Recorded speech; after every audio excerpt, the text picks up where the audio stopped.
Hi, this is Brad Linder with Liliputing, and this is the Acer Swift 7, which is a remarkably thin and light notebook despite having a fairly large 14-inch display. It's got very small bezels around that screen. The whole thing weighs about 2 pounds and measures about 0.4 inches thick, and it's really kind of a remarkable device in a lot of ways. You might recognize it from an earlier review I did, and it does have some downsides. It does have relatively short battery life, at least on the demo unit that I tested.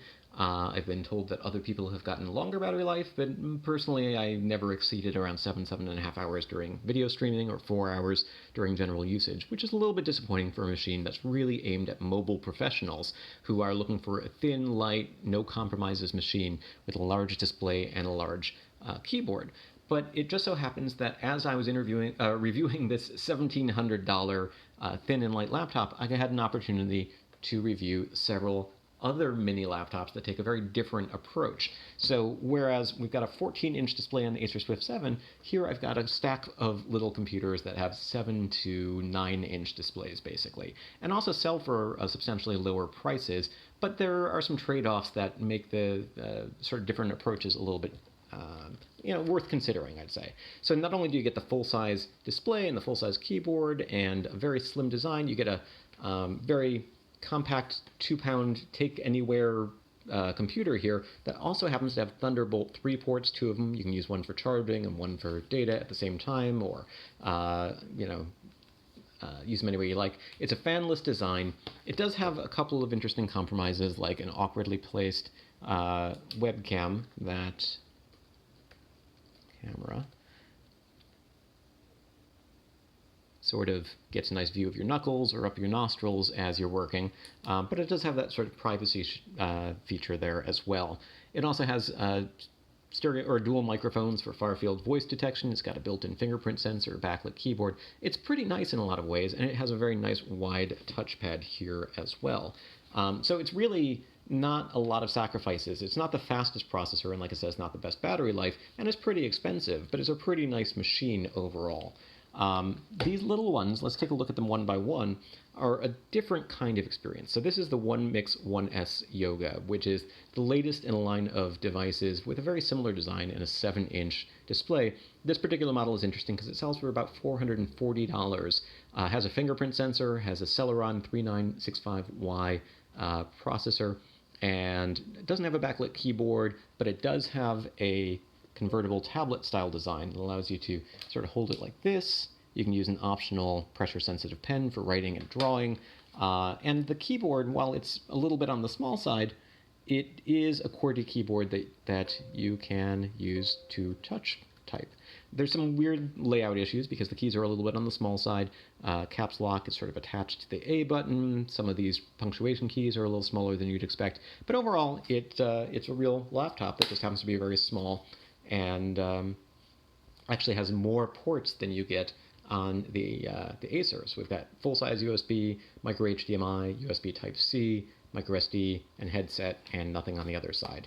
It's not fanless, it's not super powerful, but it's only about $440, and it weighs a little over a pound, maybe 1.1, 1.2 pounds, and you can literally fit this in some pockets. So it's compact in a very different way when you compare it with something with a 14-inch display. It weighs a little bit more than half as much, and it's a different take on portability. Here we've got a Chuwi MiniBook, which is actually a prototype of a version that's going to be coming out later this year. I haven't had as much time to play with this version, but it's an interesting model that the version I'm using has Intel Celeron N400 quad-core Gemini Lake processor. It's a low-power chip, and it's got a relatively low starting price. Actually, I have this written down here so I wouldn't forget it. And of course, that computer just turned off as I was looking for the price. The Chewi has a backlit keyboard. It's got a convertible tablet style design, and it's available in 2 configurations. So there is a version with the N400 processor, but there's also a version with a more powerful Core M3 8100Y processor. In terms of price, the difference is that the starting price for the version with the Celeron chip is going to be around $429 during a crowdfunding campaign, which is ongoing as of the time I'm shooting this video. Version with the M3 8100 has a starting price of $529, and then is available with more memory and storage. So again, we've got a backlit keyboard. It's not quite a full-size keyboard, but I find typing to be relatively comfortable here, and it's got a fingerprint sensor built into the power button. It's like most of these little models, and I should have pointed this out here, it doesn't actually have room for a full-size touchpad. So instead we have these optical touch sensors below the screen. Now, since you've got touchscreen displays, you don't necessarily have to resort to using that, but I find it a little bit more awkward than using a real touchpad. But you can also plug in a mouse or something else if you prefer, and we've got little left and right buttons down here below that. So it's an interesting little device that I'm still testing. I'll have more details on this later, but this is the 8-inch Chuwi MiniBook with a Celeron N400 or 4100 processor. We've got a micro SD card slot, headset jack, full-size USB, another full-size USB, mini HDMI I think that is, and a USB Type-C. So that's the Chewi. We've also got here a One Mix 3 Yoga. So it's similar to the One Mix 1S in overall design. They're both convertibles. They're both notebooks, and they both support pen input. But the difference is we've got a Goodix touchscreen on the smaller model, and a Microsoft Surface Pen Protocol pen on the larger model. So the pens are not interoperable, and for some reason this one is not awake right now either, but it generally works. I might need to change the battery. This one supports Microsoft Pen Protocol. There we go. Other difference, we've got an 8.4-inch display, a higher resolution display, and most importantly, I think the keyboard is substantially better on this particular model. It's actually my favorite sub-9-inch keyboard of any that I've tried so far. I don't love the white letters on light keys, because I can find that a little bit difficult to make out in certain lighting conditions, but it's a backlit keyboard, so viewed from the right angle, it actually looks pretty nice. And most importantly, the size of the keys is about right. There's a couple of awkward layout issues, like the tab is up here above the number row, as opposed to sort of off here on the side where I'd expect it to be. Some of these function keys are a little bit small. The arrow, page up, page down keys are a little bit small. And we still have just this little optical touch sensor. But we also have the convertible tablet style design. We have a decent range of ports with USB, USB Type-C, micro SD card, headset, and micro HDMI. And it is, like all of these little ones, not fanless, and actually gets a little bit warm to the touch when I'm using it. But it's not super noisy, and you can even make the fan quieter with a keyboard shortcut. So that is the 8.4-inch model. So we've gone 7-inch, 8-inch, 8.4 inches, and then let's take a look at the GPD P2 Max. Now this is another one that actually comes in multiple configurations. So it's going to be available with a choice of a Celeron N365Y chip, similar to that 7-inch model that we looked at earlier. The fingerprint sensor can sometimes be a little bit on the wonky side, so sign in with our PIN key.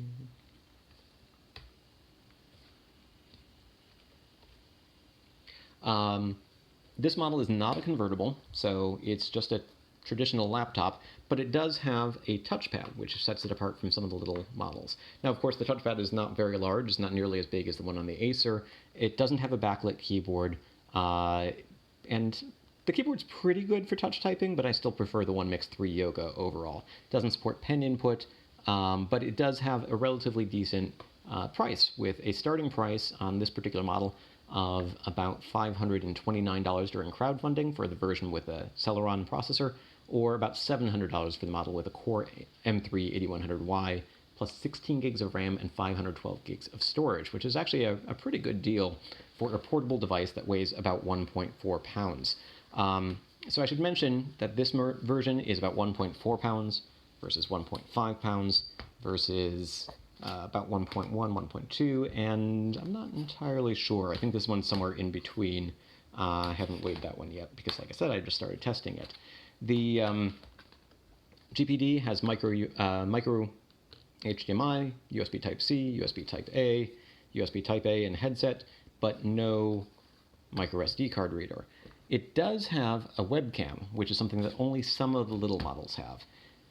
On this particular model,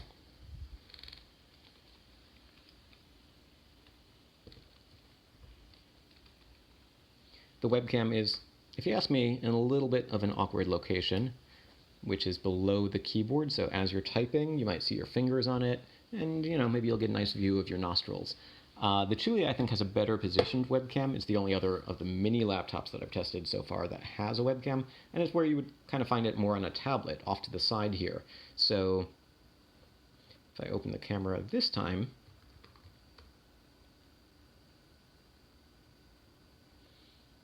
you can see overall, I can type, I can do whatever, and I can switch over into tablet or portrait mode, and the camera sort of goes with me, so that's not necessarily a problem.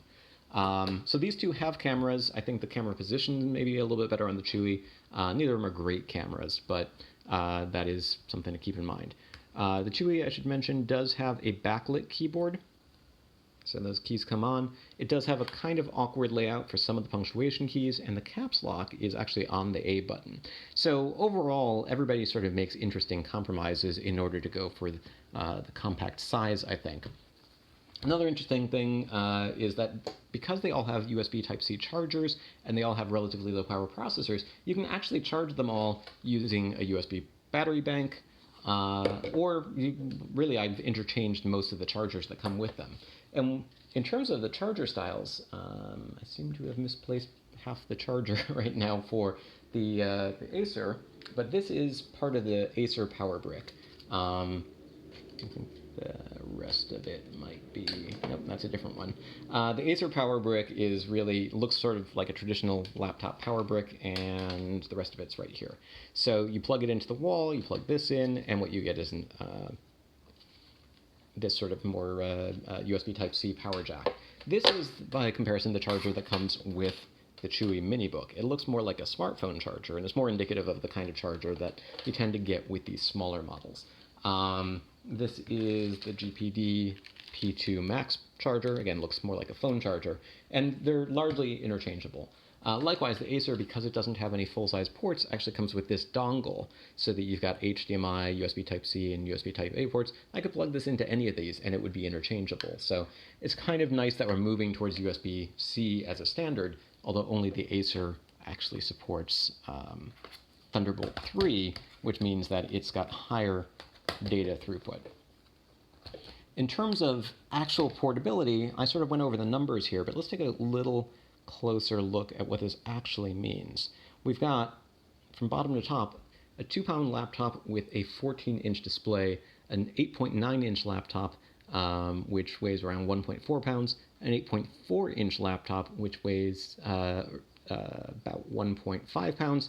Don't have the exact weight on the Chewi right now, but I will get that to you soon. And that's an 8-inch screen, and then maybe a 1.1, 1.2 pound 7-inch. So the thinnest one is actually all the way at the bottom. It's also the heaviest one, but when you consider the size of the display and the keyboard, and the fact that it's a fanless design, you can see that you're getting something a little bit different for your money. You're getting a full-size laptop that, when you distribute that weight across the whole of it, is you're getting a little bit more for your money, but you're spending a lot more money on it in the first place. So that's kind of what I wanted to address in this video, was multiple ways that you can sort of consider what it means to be a portable notebook. We've got a fanless premium design with a big display. We've got small and maybe even cheap laptops in some situations here that sort of flesh out in different ways. So is one better or worse? It all kind of depends on what you're looking for. I think it's kind of remarkable that you can have something so small that you can actually slide it into your pants pocket. But the keyboard on this is pretty difficult to use for extended periods of time. These larger models, I think, split the difference in interesting ways. They have much easier to use touch typing keyboards, but they're not literally pocket-sized, unless you have very large pockets, I think. Particularly this 8.9-inch model, you can see is a little bit larger. It's definitely not going to fit in a pocket. Maybe these 8 and 8.4-inch models will. Several of these are convertibles, and that means that you can use them as both tablets and laptops, and I think that's a pretty neat design decision. And of course, some of them have pen input as well. But none of them are as thin as this premium Acer. So That's an overview. You can check out more details at liliputing.com, or check out the links in this video if you wanted to purchase or just find out more about the Acer Swift 7, the GPD P2 Max, the 1Mix 1S Yoga, the Chuwi MiniBook, and the 1Mix 3 Yoga. This is Brad Linder with Liliputing, and an abundance of Liliputers, as it were.